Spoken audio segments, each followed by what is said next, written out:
right, as we again thank God for giving us the chance to approach the end of Acts. Let's call Acts chapter 23,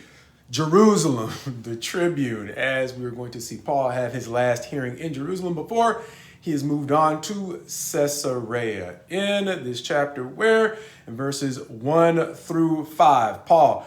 at the hearing or the assembly of the council that the Tribune called for to get to the bottom of why they are actually upset with Paul, he is going to begin by addressing the council, saying that he has done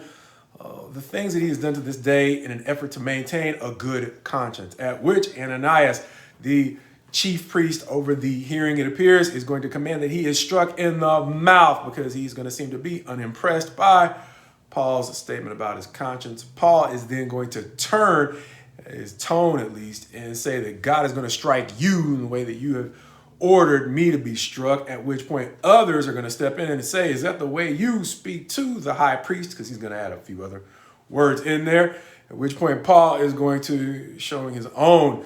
sense or commitment to integrity, he's going to basically say, oops. And even though, as one of our sisters pointed out, he is not going to apologize, he is going to acknowledge the potential error in what he has done, citing the rule or the law that says you are not supposed to speak evil of a ruler of your people. As verses 6 through 11 are going to go on to say that he, in proceeding with his defense, is going to notice something about his audience, and that is they're comprised of a mix of Pharisees and Sadducees, at which point he is going to seem to focus his defense on saying that he is a Pharisee, and that is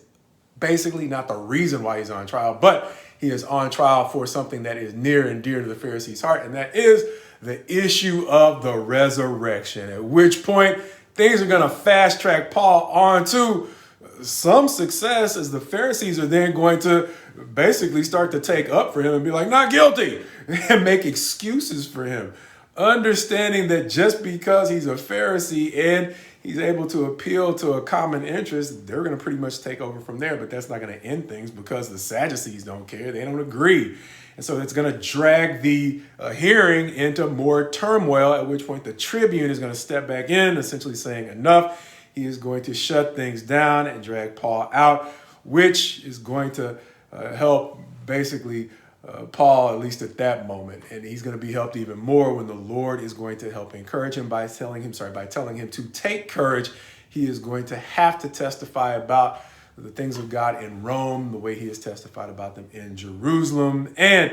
in spite of what Paul is seeing around him, he has, for lack of a better term, a future beyond his current reality, which is filled with a lot of hostility against the things that he has been trying to do in good conscience. But the promise of God for Paul to take courage because he has a future beyond the moment is going to defy his circumstances, as in verses 12 through 23, there are going to be those who did not get a chance to get their hands on Paul who are going to take an oath to kill Paul, and they are not going to eat until they kill Paul, at least according to their plan. And so as they are plotting, the son of Paul's sister, what we would, I guess, call his nephew, is going to hear about it,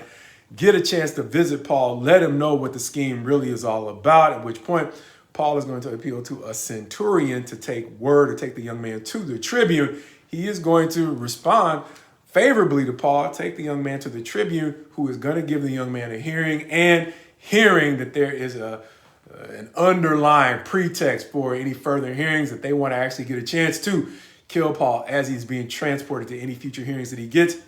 The Tribune is then going to step in verses 23 through 35, the end of the chapter, and he is going to assign 2 centurions, 200 soldiers, 70 horsemen, and 200 spearmen to escort Paul by night to Caesarea, the location of his intended next hearing. He is going to send him with a letter to Felix, the governor, explaining the situation that Paul, this man who's being accompanied by this great mass of soldiers, is a Roman citizen taken from the Hebrews who were trying to kill him without any kind of charge. It seemed to deserve death. And all the fanfare of his escort is the result of the plot that they were making to try to kill him before he could even get through or to his next hearing. And so with that, he has sent him along with his accusers so that Felix can hopefully do what the Tribune wasn't able to do, and that's get to the real reason why they are trying to kill Paul. And when he gets that word, the notice, and apparently the awareness of all that's gone into getting Paul there, Felix is going to call for a hearing to take place once his accusers arrive, understanding that Paul has been transported by night. And the thing that might have most caught my attention about this chapter could have been a sub-theme or a subtitle, that being be a professional or a professional, understanding that the tribune and the centurion, understanding that they don't have any necessary affection for Paul in the way that the Pharisees might have, understanding that he was a Pharisee. They were simply professionals, meaning under the circumstances. Centurion, as we've talked about in recent sermons, recent lessons, whatnot, he could have simply been, that's your problem. But as a professional, once he got wind that there might have been an attempt to subvert the process of justice, something that was his responsibility as an officer of the court or an officer of Rome, he went ahead and did what he needed to do as a professional to make sure that the tribune could make the decision, since that would have been his call. And then likewise, the tribune, with no special connection to Paul, understanding he was just as willing to get to the truth by beating Paul until he found out he was a Roman citizen. He was still, as a professional, willing to really go over and above what was necessary to make sure that Paul got to his hearing in front of a higher court or a higher authority in Rome at that time. Now, contrast these quote unquote pagans or people who came up outside of the law of God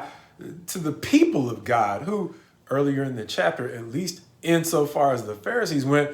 based their verdict at an official council meeting on nothing more than who Paul was affiliated with and his agreement with their his agreement with their opinion on a doctrinal issue, that being the resurrection. It had really little to do with, if anything to do with, actual matters of law, and even less to do with whether or not Paul was actually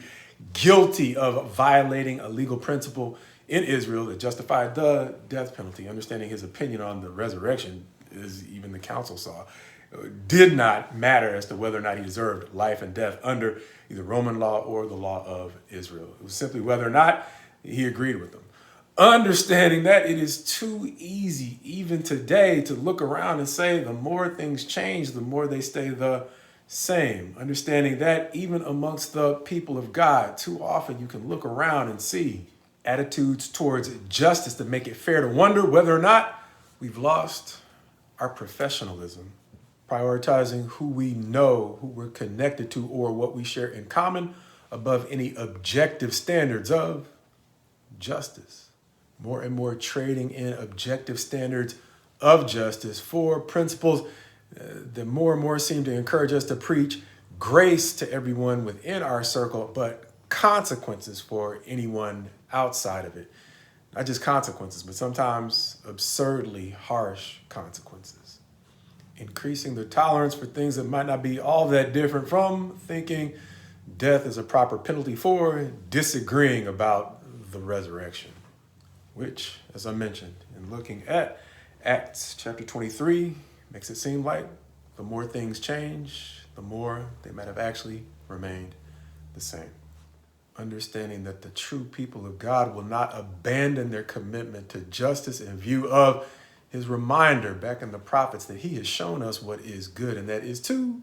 do justice, love kindness, and to walk humbly with our God. However, chapters like Acts 23 may show us the way that God acted then as he does now,